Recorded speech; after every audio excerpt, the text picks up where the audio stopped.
भगवान कृष्ण को भगवान विष्णु के 8वें अवतार के रूप में और अपने आप में सर्वोच्च भगवान के रूप में पूजा जाता है। वह करुणा, कोमलता, प्रेम के देवता हैं और भारतीय देवताओं में सबसे लोकप्रिय और व्यापक रूप में पूजनीय हैं। भगवान कृष्ण ने हमें जीवन, प्रेम, खुशी, धर्म, मोक्ष, भक्ति, योग, ध्यान, धर्म, सत्य के बारे में सब कुछ सिखाया। आइए जानते हैं श्री कृष्ण के श्रीमुख से निकले कुछ अनमोल वचनों को।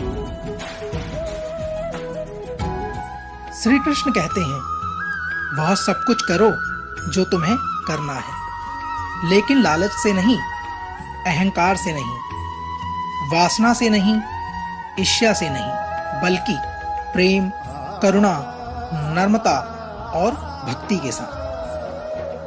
भगवान श्री कृष्ण इस अनमोल वचन के माध्यम से कार्य करने की नियत का उल्लेख करते हैं। जब किसी भी कार्य करने में अगर लालच होगा, बेईमानी होगी, जलन होगी, तो वो काम ना तो सही होगा और ना ही उसके परिणाम फलदायी होंगे। इसके अतिरिक्त जिस कार्य को हम पूरे मन से प्रेम पूर्वक करेंगे, तो वो ना सिर्फ हमारे लिए बल्कि समाज के लिए भी हितप्रद साबित होगा।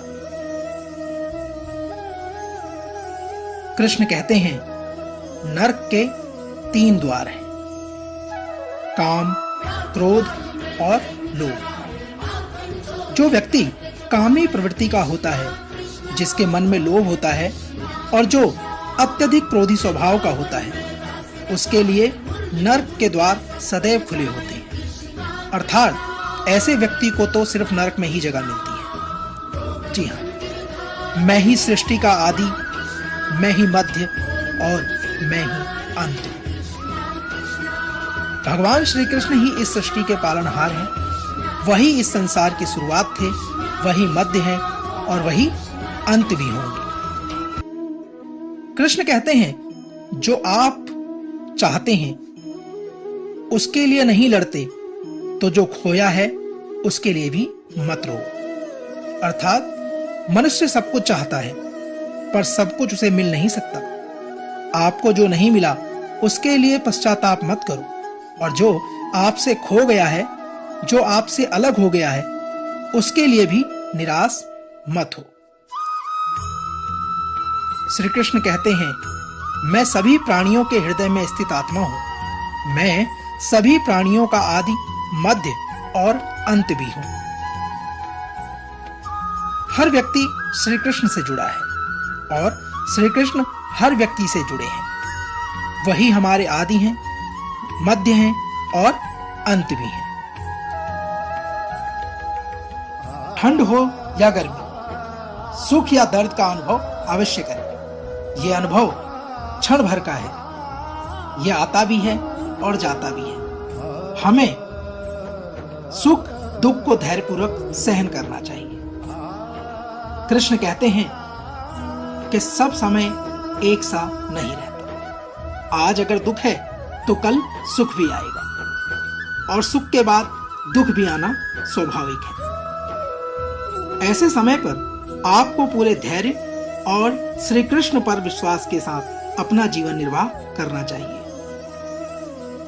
कृष्ण कहते हैं, सत्य कभी नष्ट नहीं हो सकता। हमें अच्छा करने से नहीं डरना चाहिए। लोग अक्सर सच कहने से बचते या डरते हैं, पर सत्य कभी छुप नहीं सकता और ना ही उसे कभी मिटाया जा सकता है। कृष्ण कहते हैं, कितना भी सच छुपा ले, किंतु सच उजागर हो ही जाता है। भगवान कृष्ण कहते हैं, इस शरीर का मोह मत करो।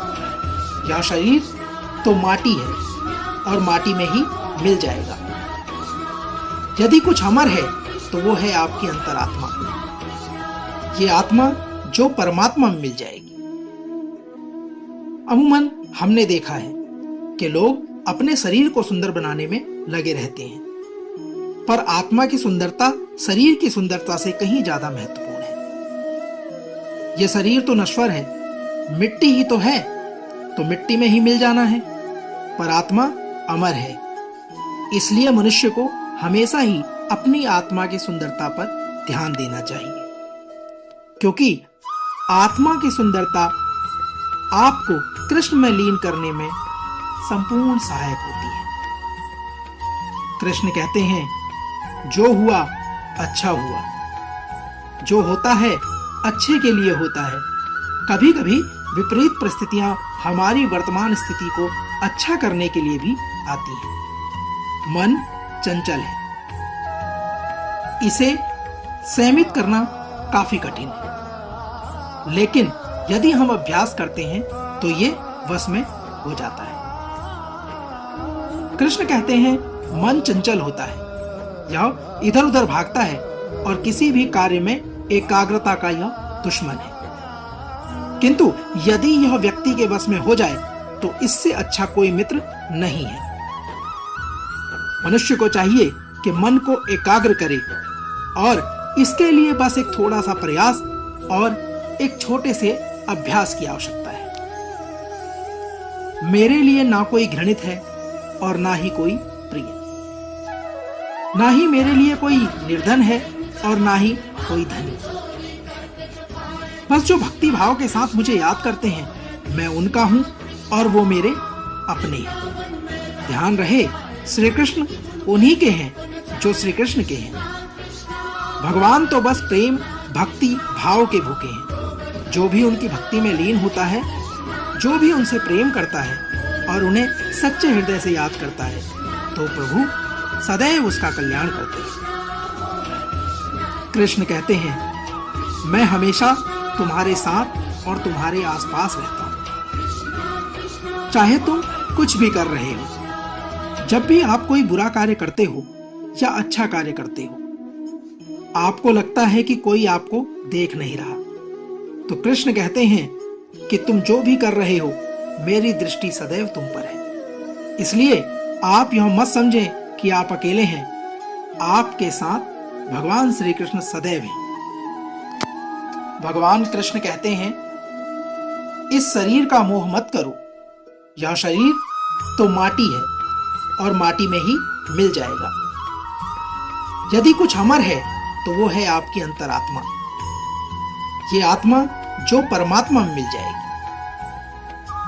अमूमन हमने देखा है कि लोग अपने शरीर को सुंदर बनाने में लगे रहते हैं, पर आत्मा की सुंदरता शरीर की सुंदरता से कहीं ज्यादा महत्वपूर्ण है। यह शरीर तो नश्वर है, मिट्टी ही तो है, तो मिट्टी में ही मिल जाना है, पर आत्मा अमर है। इसलिए मनुष्य को हमेशा ही अपनी आत्मा की सुंदरता पर ध्यान देना चाहिए, क्योंकि आत्मा की सुंदरता आपको कृष्ण में लीन करने में संपूर्ण सहायक होती है। जो हुआ अच्छा हुआ, जो होता है अच्छे के लिए होता है। कभी कभी विपरीत परिस्थितियां हमारी वर्तमान स्थिति को अच्छा करने के लिए भी आती हैं। जी हाँ, कृष्ण के कथन अनुसार मन चंचल है, इसे संयमित करना काफी कठिन है, लेकिन यदि हम अभ्यास करते हैं तो ये वश में हो जाता है। कृष्ण कहते हैं, मन चंचल होता है, यह इधर उधर भागता है और किसी भी कार्य में एकाग्रता का यह दुश्मन है। किंतु यदि यह व्यक्ति के वश में हो जाए तो इससे अच्छा कोई मित्र नहीं है। मनुष्य को चाहिए कि मन को एकाग्र करे और इसके लिए बस एक थोड़ा सा प्रयास और एक छोटे से अभ्यास की आवश्यकता है। मेरे लिए ना कोई घृणित है और ना ही कोई प्रिय, ना ही मेरे लिए कोई निर्धन है और ना ही कोई धनी। बस जो भक्ति भाव के साथ मुझे याद करते हैं, मैं उनका हूं और वो मेरे अपने हैं। उन्हीं के हैं जो श्री कृष्ण के हैं। भगवान तो बस प्रेम भक्ति भाव के भूखे हैं। जो भी उनकी भक्ति में लीन होता है, जो भी उनसे प्रेम करता है और उन्हें सच्चे हृदय से याद करता है, तो प्रभु सदैव उसका कल्याण करते हैं।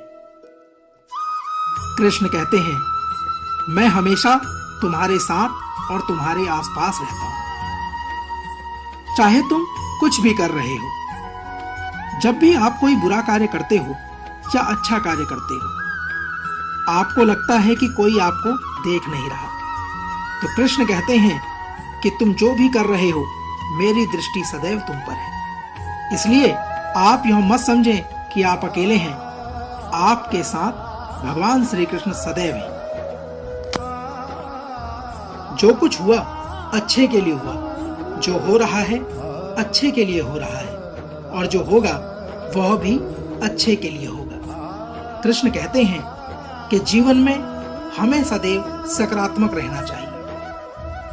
हमें जीवन में सकारात्मक रहकर अपना कर्म करना चाहिए। भगवान कृष्ण कहते हैं, आप वही हैं जिसमें आप विश्वास करते हैं। आप वही बन जाते हैं जो आप मानते हैं, और जो आप मानते हैं वही आप बन सकते हैं। हमारी सफलता और असफलता इस बात पर निर्भर करती है कि हम खुद पर कितना विश्वास करते हैं। कृष्ण कहते हैं कि व्यक्ति जो चाहे वह बन सकता है, यदि पूरे विश्वास के साथ अपने लक्ष्य पर लगातार चलता रहे। श्री कृष्ण कहते हैं, जिस इंसान के चारों तरफ नकारात्मक लोग रहते हैं, उस इंसान का मंजिल से भटक जाना तय है। कहते हैं, मन के हारे हार है और मन के जीते जीत। जिस प्रकार सकारात्मक विचारों से सफलता मिलती है, उसी प्रकार नकारात्मक विचार असफलता के मार्ग की ओर अग्रसर करते हैं। अपने विचारों के माध्यम से ही हम नकारात्मक और अपने ही विचारों से हम सकारात्मक बनते हैं। कृष्ण कहते हैं, अपने अनिवार्य कर्तव्य का पालन करें, क्योंकि क्रिया वास्तव में निष्क्रियता से बेहतर है। यहाँ कृष्ण कह रहे हैं कि मनुष्य ही एक ऐसा प्राणी है जो कर्म करता है, इसलिए कि कर्म करना प्रत्येक व्यक्ति का धर्म भी है, और कर्म करने वाला व्यक्ति ही कर्मवीर कहलाता है। इसलिए कार्य करते रहना खाली बैठे रहने से हमेशा बेहतर होता है। कृष्ण कहते हैं, समय हमेशा चलता रहता है, समय कभी नहीं रुकता। यदि आज बुरा समय है तो कल अच्छा होगा। इसलिए मनुष्य को चाहिए कि वो बिना स्वार्थ के सिर्फ कर्म करे, फल समय खुद दे देगा। कृष्ण कहते हैं, ना तो समय रुकता है और ना ही एक सा रहता है। समय बुरा हो या अच्छा, एक वक्त बदलता जरूर है। आज बुरा है तो कल अच्छा, और उसके बाद और भी अच्छा आएगा। हो सकता है कि उसके बाद फिर बुरा समय आए। सुख के बाद दुख और दुख के बाद सुख आते जाते रहते हैं, इसलिए इस पर हमारा कोई वश नहीं है, किंतु कर्म पर हमारा वश जरूर है। आप सिर्फ कर्म कीजिए, फल की चिंता किए बगैर, समय आने पर फल अवश्य मिलेगा। वो अहंकार से मोहित हो जाता है, वह सोचता है मैं ही करता हूं। कृष्ण के कथन अनुसार जो अज्ञानी व्यक्ति होता है वह यह गलतफहमी पाल लेता है कि मैं ही करता हूं, सभी कार्य मेरे द्वारा ही किए जा रहे हैं। ऐसा ज्ञान उसमें अहंकार घर कर लेता है। परंतु इस सृष्टि में जो भी हो रहा है वो तो प्रकृति द्वारा किया जा रहा है। अज्ञानता के कारण व्यक्ति में जो मैं का अहंकार जन्म लेता है वही उसके पतन का कारण बनता है। कृष्ण कहते हैं, मैं किसी का भाग्य निर्माण नहीं करता, हर व्यक्ति अपना भाग्य स्वयं बनाता है। जी हाँ, श्री कृष्ण कहते हैं कि वो किसी के भी भाग्य निर्माता नहीं है। व्यक्ति खुद ही अपना भाग्य लिखता है और अपना भाग्य बनाता है। आप जैसा बीज बोएंगे आप वैसी ही फसल को काटेंगे। आप जैसा कर्म करेंगे आपको वैसे ही परिणाम मिलेंगे। यदि विद्यार्थी मन लगाकर पढ़ाई करेंगे तो परीक्षा में सफल होंगे। इसलिए हर व्यक्ति का भाग्य तभी बदलेगा जब वह नेक कर्म करेगा। कृष्ण कहते हैं, पृथ्वी, जल, अग्नि, वायु, आकाश, मन, बुद्धि और अहंकार, ये मेरी प्रकृति के 8 विभाग हैं। श्री कृष्ण के कथन अनुसार जो कुछ भी है वो वर्तमान में है, जो बीत गया है वो नहीं आएगा, और जो आने वाला है उसकी चिंता नहीं बल्कि खुले हाथों से इसका स्वागत करें।